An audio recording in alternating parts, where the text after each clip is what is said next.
we've got to talk about next year's Super Bowl. 'Cause we're already there. We already got the odds out. Chris, can you put up the odds, like the graphic? This is something I was surprised. The Detroit Lions are tied for the 9th best odds at plus 2,500 to win the Super Bowl next year. They're there with the Jets, the Jaguars, the Packers, and then you got the Chargers and other teams ahead of them. But the Detroit Lions have the 9th best Super Bowl odds next year. What a far cry from 2 years ago when everybody was already off Dan Campbell because the terrible 3-win season starts this year 1-6, has a roaring comeback through the second half of the season, is a Baker Mayfield interception away from making the playoffs, and now starting off the next year with the 9th best odds to win the Super Bowl. Is that realistic? Is that too much too soon, or are they right where they need to be? 9th looks to me to be about right. That's because it goes off of what the Lions did last year, how they are built, and what they're bringing back, and the possibilities of what they can add. I mean, think about it. They had their last 10 games of the season, they were 8-2. Their defense played well. It was one of allowed, I believe, 20 points per game and gave up less than 20 points in 6 games. But think about it. They have a competent GM that we all love and think that he will continue to bless this team with talent. Yes. The coaching staff, we all believe in Dan Campbell. Ben Johnson is back, which I think is as big as anything, that he's the guy that can get this offense clicking on all cylinders again, and he is back, and I thought we would lose him. Aaron Glenn's a guy on the defensive coordinator that, to me, the defense started playing under him more. A lot of the young guys developed. The Aiden Hutchinsons, the Malcolm Rodriguez, the James Houston came out of basically nowhere, and Aaron Glenn deserves a lot of credit for it. I know that he's not the favorite of the heavyweights, but even Jared Goff running this system on offense, he is a guy that you can win a division with. He's a guy that you can win playoff games with, and especially he knows the system. He has chemistry with Amon-Ra St. Brown. He's protected by an elite offensive line. The running game, if they bring back a Jamal Williams and DeAndre Swift, it produced an 1,000-yard season for Jamal Williams and a Barry Sanders record for rushing touchdowns in a season. And then you got Amon-Ra St. Brown, like I said. Jamison Williams, you hope, takes a leap. It has to do with they're bringing back a lot of their most important players. Their draft picks are young, and they're only going to get better. Do you expect Amon-Ra St. Brown and Penei Sewell to take another leap? You do. You do. You expect Hutchinson to take a leap. Yes. You expect James Houston to only get better. And let's not forget, Brad Holmes has 4 picks in the first 2 rounds of this year's NFL draft that's littered with talent that can help on the defense. It is something I like to see. And I do think they should be a little better. Those odds should be a little better for the Detroit Lions. This is a team you're expecting to win the NFC North. This is a team you're expecting to have a home playoff game. This is a team that at the end of the year this year looked like they could hang and they could bang with anybody in the NFL. For me, 9th is a little low. Let's hold on. Here's some more of the odds. Would you put them over any of these teams that? This is our guy Mike Sullivan out there putting up the odds. The Lions have the 9th best Super Bowl odds. I would put them over the Ravens. I would put them over the Cowboys. Ooh. See, I might put them over the Ravens. I think, the Ravens are going to... Right. Are they going to have Lamar or not? There's going to be a lot of drama in that. Yeah, and that's the question. We've seen the Ravens, if they don't have Lamar, if they have Tyler Huntley or anybody else, their offense just isn't the same. And the Cowboys, the Cowboys kind of always cowboy, but I still like their talent. Obviously, their defense and their pass rush is damn good.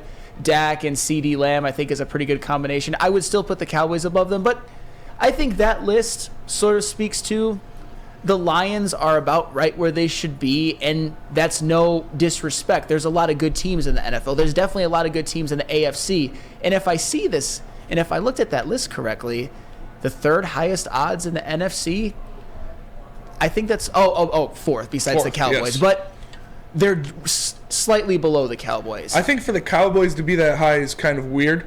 You see what they lost Kellen Moore. Who knows what that offense is going to look like next year. Big. Dan Quinn could be out. Yeah. There are still positions that need to be filled, and Dan Quinn is one of the hottest names on the market for a head coaching spot.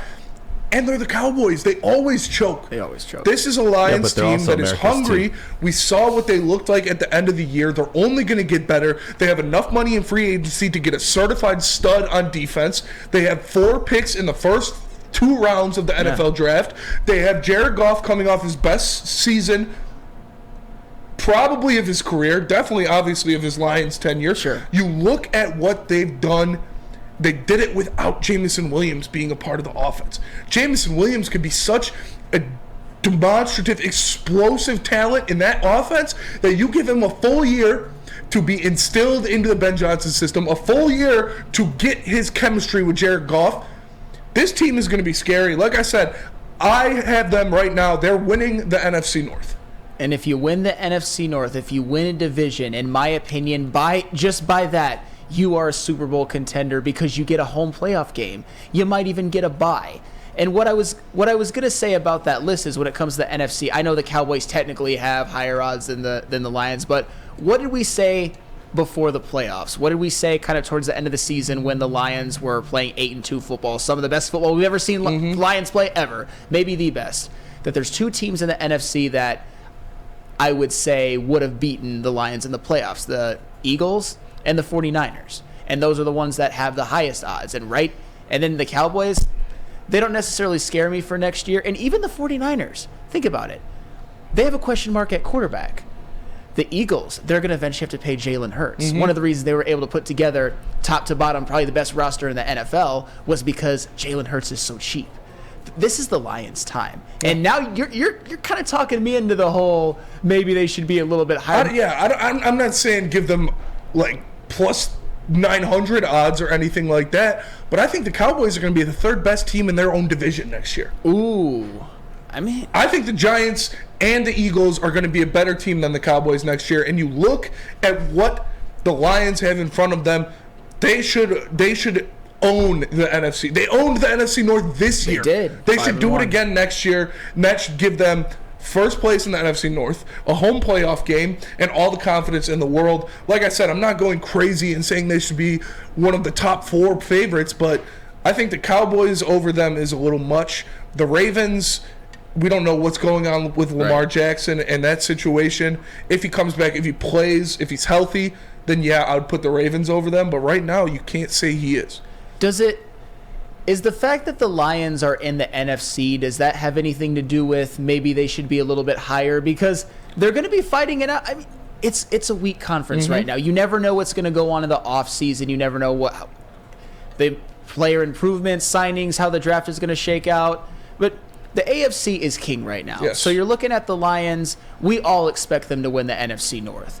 I know it kind of sounds crazy as Lions fans, but none of those teams scare me. They're all sort of on the downswing, except the Bears, who just have so far to go that they're not going to see the whole fruits of what they're building. Yeah. And then you got the Eagles, the 49ers. And we got Braylon in the chat. Shout out to Braylon. He says, you realize that one of the best defensive minds is now the D coordinator for the Vikings.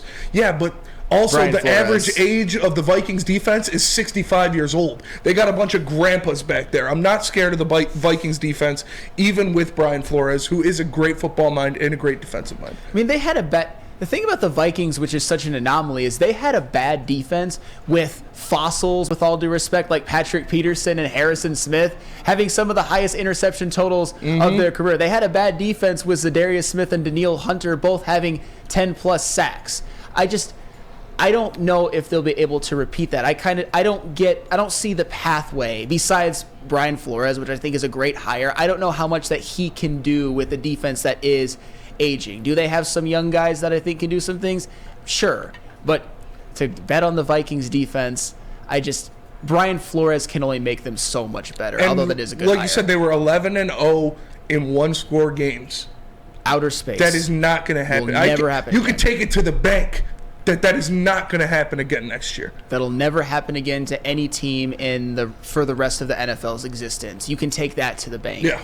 That is outer space level good. It is. It is. And it doesn't happen like that in the NFL. The NFL is a lot of one-score games for sure. Yeah. But being 11-0 is just insane. And we saw the Vikings get exposed as frauds when they got into the playoffs, which they were. They were frauds this year. The most fraudulent team in the NFL. I mean, if you want to talk about how bad the Vikings defense was, and this is no disrespect to Daniel Jones, who had a better year, but they basically gave up the Daniel Jones legacy game. Yes. That's basically what happened. One of the best games of his career. And definitely, given the circumstances, the best game of his career. He did anything that he wanted through. He got anything he wanted through the air against that terrible, terrible Vikings pass defense. Which, if we're going to single out an aspect of their defense, their pass defense was the worst in the NFL. Yeah, the Lions, second to worst, they're on the rise. They're young. Yep. They're hungry. They can go out. They can afford a defensive playmaker, and they can get 3 of them with their first 4 picks. Because I have implicit trust in Brad Holmes, and whatever he picks, whoever he brings in here in the draft, I know they're going to be a good player and produce results. 100%. And with the defense, you look at all the really standout rookies for the Lions last year were defensive players. You look at Josh Pascal, who didn't even play a lot of the year, but what if he develops into something? When he played, he had 2 sacks in a game. Yeah. He showed something. He had a pulse, and I think he's got great ability. And also, when we talk about what the Lions are going to do in the draft, which we'll get into more later, most of us, I think, would agree that they need to solidify their defense even more. Because their offense already, I mean, it was elite last year, and you're getting back Jamison Williams. So, to me, man, you're really talking me. I'm starting to think a little reckless now, Spenny. Like I'm saying, I'm not going anything too crazy. Nothing like plus 1,500 or anything like that. But give them plus 2,000. A little bit more. A little more.